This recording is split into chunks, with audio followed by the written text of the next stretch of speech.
دیگ میں سے ایک دانہ چیک کر لو، ساری دیگ کھانے کی ضرورت نہیں ہے، میں بھی صرف ایک دانہ چیک کروں گا۔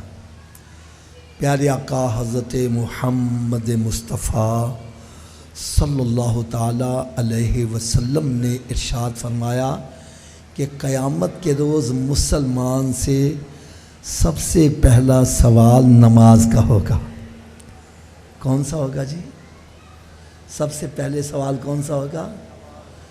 میں ہاتھ باندھ کر عرض کروں گا، کیا ہمارا پہلا سوال درست ہے؟ یا جتنے بھی پڑھے لکھے افراد بیٹھے ہو، میری اس بات کی تصدیق کرو گے، جب ہم ایگزامینیشن ہال میں بیٹھتے ہیں، پہلا سوال صحیح ہو جائے، اگر مشکل بھی ہو تو آسان ہو جاتے ہیں، اور اگر پہلے میں اٹک جائے اگلے آتے بھی ہو تو بھول جاتا ہے۔ اور میں گیس لگواؤں، مت تیاری کرو، مت اعتماد کرو۔ آپ کہوں گے حافظ صاحب نے تکا لگایا، پتہ نہیں آتا بھی ہے کہ نہیں آتا، لیکن میرے آقا کا فرمان غلط، سرکار صلی اللہ علیہ وسلم کا فرمان غلط نہیں ہو سکتا۔ جب سرکار صلی اللہ علیہ وسلم نے فرما دیا پہلا سوال ہی مسلمان سے نماز کا ہوگا، پھر کیا خیال ہے ہمیں نمازی بننا چاہیے کہ نہیں بننا چاہیے؟ آواز کم ہو گئی ہے بھائی، آواز اس لیے کم ہوئی ہے کہ حافظ صاحب ہم نمازی کیسے بنیں گے؟ تو نسخہ بھی میں بتلا دیتا ہوں، میرے نسخے پر عمل کرو، سارے نمازی بن جاؤ گے، سارے نمازی بن جاؤ گے، لیکن ایک شرط ہے، نسخہ استعمال کرنا پڑے گا۔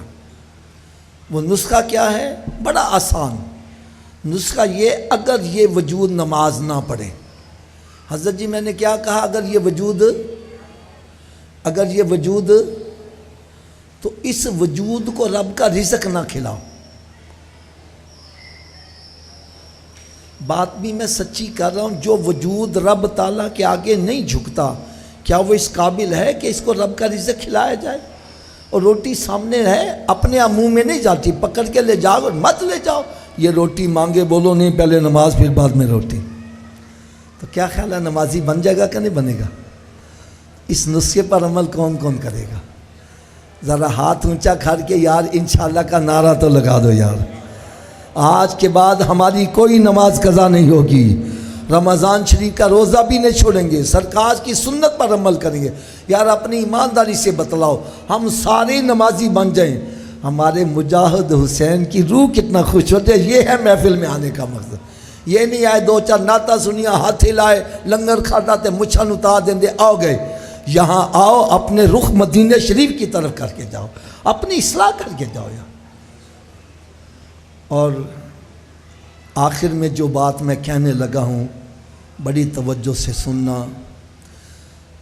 ساتہ ہو، چیلم ہو، کل ہو، برسی ہو، چھمائیدہ ختم ہو، سالانہ ختم، میں سب کے حق میں ہوں، سب کے حق میں مخالفت میں نہیں ہوں، لیکن اگر کوئی میرے دل سے پوچھے تو میں کہوں گا اصل اصال ثواب یہ ہے کہ ہم سارے نمازی بن جائیں۔ کیا بن جائیں جی؟ آپ کہیں گے اس کا کیا فائدہ؟ بھائی دیکھو، ہمارے مجاہد بھائی کے جو بچے ہیں، انہوں نے آج محفل سجائی ہے، یہ جتنا بھی اہتمام انہوں نے کیا ہے، آخر میں دعائیں کریں گے نا، کیوں جی حضرت صاحب؟ اور یہ محفل روز روز کروائیں گے؟ بولو تو صحیح۔ اور اگر یہ سارے نمازی بن جائیں، ہر بندہ روزانہ 5 مرتبہ باوضو ہو کر قبلے کی طرف منہ کر کے رب کی بارگاہ میں عرض کرے گا، ربنا اغفر لی، اونچی بول دو، ربنا اغفر لی، یا اللہ مجھے بھی بخش دے، میرے ماں باپ کو بھی بخش دے۔ میں کہتا ہوں آپ کے اس پورے علاقے میں جو سب سے بڑا کنجوس آدمی ہے، اس کے دروازے پر روزانہ 5 مرتبہ جا کے صدا لگاؤ، اس کو بھی کچھ نہ کچھ دینا پڑ جائے گا۔ تو جو ارحم الراحمین کی بارگاہ میں 5 مرتبہ حاضر ہو کے بار بار تکرار کر رہا ہے، رب تعالیٰ اس کے ماں باپ کی قبر کو جنت کے باغوں میں باقیوں نہیں بنائے گا یار۔ میری دعا ہے اللہ تعالیٰ مجھے اور آپ سب کو عمل کرنے کی توفیق عطا فرمائے۔ وما علیہ الا البلاغ۔